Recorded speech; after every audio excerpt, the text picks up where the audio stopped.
Lena Evans was a woman who preferred the shadows. Her presence was often silent but powerful, and she understood the art of being unnoticed when she needed to be. She had spent much of her life avoiding the spotlight, choosing instead to remain a pillar behind others. Her husband, James Evans, the charismatic chairman of a multinational company, often joked that she could conquer the world if she only showed people what she was truly capable of. But Lena was content in her own world, tucked away from the noise of the corporate elite. She lived in the sprawling, luxurious estate her husband had built for them in the outskirts of the city, a place where she could immerse herself in her love for art, poetry, and the occasional philanthropic endeavor. But despite the comforts of her life, she was bored. She had spent years as the supportive wife, attending galas, meeting other influential women, and organizing charity events. It was a world she had learned to navigate well, but it was not enough for her anymore. So, one day, Lena made a decision that shocked everyone, including James. She wanted to work, not just for a cause, but to run something on her own. She wasn't interested in joining her husband's empire. Instead, she yearned to create her own legacy, to challenge herself. After much persuasion, James had reluctantly agreed, and after several months of negotiations, Lena was appointed as the new CEO of a branch of the company. The decision, however, wasn't without its complexities. Lena insisted on starting from the ground up, going to the office without announcing her title. She didn't want to be seen as the wife of the chairman. She wanted to see how people would treat her, how they would respond to her ideas, and whether they would respect her on her own merits. It was a bright Monday morning when Lena walked through the doors of the company's headquarters, dressed in a simple, elegant black dress, with her long natural curls framing her face in an effortless style. She didn't carry the weight of her husband's title or the glittering reputation of being part of the Evans family. To the people at the front desk, she was just another woman entering the building, a new face, with no more importance than anyone else. As she approached the entrance, the security guard at the front gate looked at her suspiciously. "Excuse me, miss," he said, his voice cold. "Can I help you with something?" Lena smiled politely, her voice steady. "Yes, I'm here to speak to someone about a job. I was asked to come in today." The guard eyed her, unsure. "We don't usually get walk-ins, especially not without an appointment. I'll need to call and confirm." Lena nodded, her expression calm but unwavering. She knew this was only the beginning of what would be a long day. The guard dialed a number on his phone, speaking briefly to someone on the other end. Lena could hear the dismissive tone as the guard relayed her details. "Yeah, there's a woman here who says she's here for a job. Her name is Lena something. Yeah, I don't know, but I'll keep her here until you tell me what to do." He hung up, turning back to Lena with a look that suggested she wasn't welcome. "They said to wait right here. Someone will be with you shortly." Lena nodded again, the silence between them thickening. She stood still, her poise unwavering. Minutes passed, and just when Lena thought she might be able to slip past this barrier, she noticed a couple of employees passing through the lobby. They glanced at her briefly, then began whispering among themselves. It wasn't long before they started to giggle. "Who does she think she is?" one of them muttered loud enough for Lena to hear. "She looks like she's trying too hard to get in." Another employee, a man who couldn't have been more than 30, shook his head. "I bet she's just some gold digger trying to find a way into the company. Maybe she thinks she can seduce someone important." Lena's gaze remained steady. She said nothing, but she felt the sting of their words. She could hear the whispers grow louder, now joined by another voice. "She's probably one of those, you know, one of those types who think they're special just because they're black," the woman said, her tone dripping with disdain. Lena's hands clenched slightly, but she still didn't react. She wanted to see how far they would go. This was what she wanted, wasn't it? To know the truth of who these people were, to witness their unfiltered selves. But it didn't stop there. The group of employees, 5 or 6 of them now, had gathered around her, their murmurs turning into outright insults. One man stepped closer, his voice loud enough for everyone to hear. "Look at her. Just another monkey trying to get into a place where she doesn't belong." The word stung, but Lena stood firm.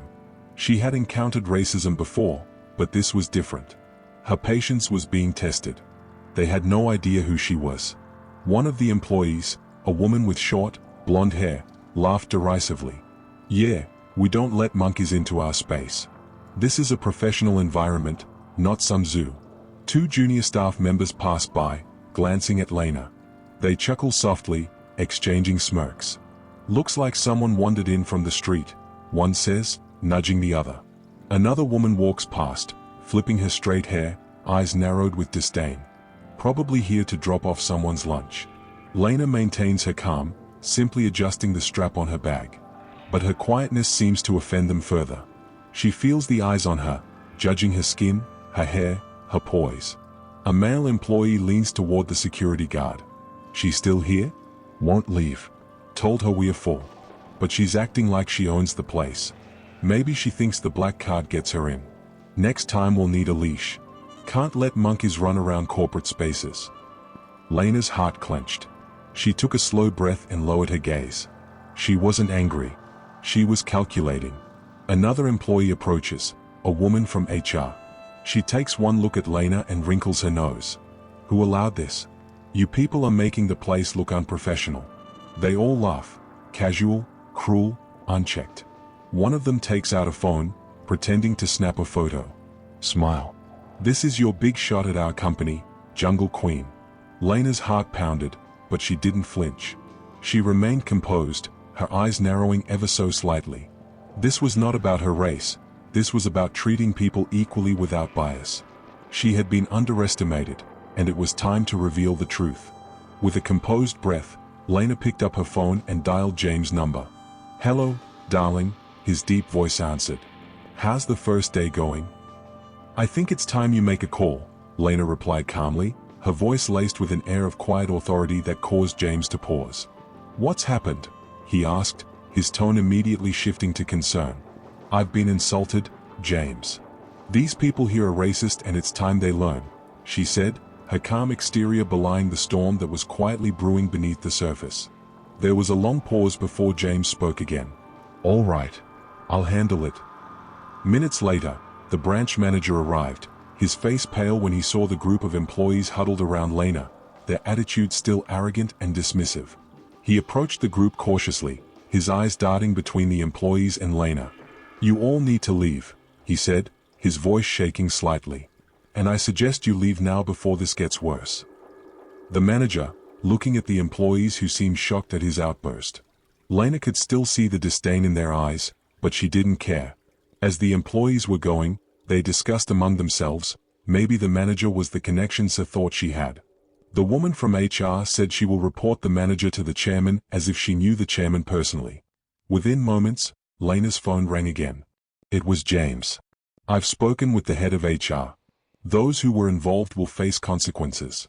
Nothing severe, but enough to make them understand the seriousness of this. I will be there soon. Lena didn't smile, but there was a flicker of satisfaction in her eyes. Good, she said simply. The HR head had spread the news of who Lena is, and the tension in the air was palpable when James Evans himself arrived at the office. The same lobby. Lena is seated silently now, unmoved. The mood has shifted slightly. The employees are unsure what's about to happen. Suddenly, the large glass doors slide open. James Evans walks in. He's in a tailored navy suit, his coat billowing behind him like a cape. Conversations stop. Phones are lowered. Mouths fall open. Even the receptionist gasps. That's really the chairman. James strode through the doors with the kind of presence that immediately made the atmosphere shift. His reputation preceded him, a billionaire, a philanthropist, and the chairman of the company. But today, he wasn't just the boss, he was here to set things straight. James doesn't speak. His eyes scan the room, and land on Lena. He walks straight to Lena and gently takes her hand, helping her to her feet. Are you okay? He asks, softly, as if the world doesn't exist around them. She nods once. He turns, fire in his eyes. Who insulted my wife? Silence. No one? Good. Then you won't mind if we check the security footage. People shift uncomfortably. Some step back. The woman from HR tries to stammer a response. Yes, sir, we didn't know who she was. James cuts her off. You didn't need to know who she was. You should have treated her or any other person with decency. But you showed your truth. Racism. Classism. Cruelty. He pauses, letting that sink in. She's not just my wife. She's your new CEO. Gasps ripple through the lobby. James looks at the security guard. You'll be transferred immediately, pending review, to the employees. Everyone involved in this mess will be required to attend racial sensitivity and workplace conduct training. Final warnings will be issued. You're lucky your CEO wants growth and not revenge. The employees exchanged uncomfortable glances, but none of them dared to speak up. James' gaze shifted from one to the other, and it became clear that their earlier bravado had faded into fear. He turned to the branch manager, who was standing by, looking like he had seen a ghost. I'll make sure this goes on your records, James continued, his eyes not leaving the employees. And you will attend mandatory sensitivity training. Consider it a warning, because if this happens again, the consequences will be much harsher, he said with a harsh tone. There was no argument, no protests. The employees knew that the wrath of James Evans was not something to take lightly. Would you like to take your office now, CEO Evans? She nods, still silent, and they walk toward the executive elevator, side by side. Now the silence in the lobby is one of shame.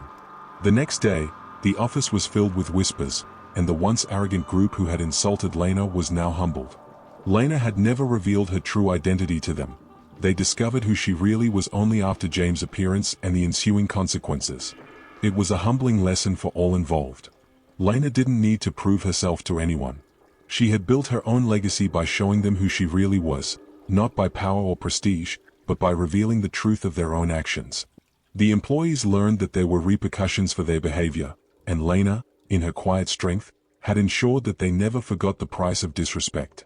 And in the end, as Lena sat in her office, now firmly in control, she realized that this, her own space, her own influence, was exactly what she had been searching for all along. If you find this story interesting, like, share and subscribe for more.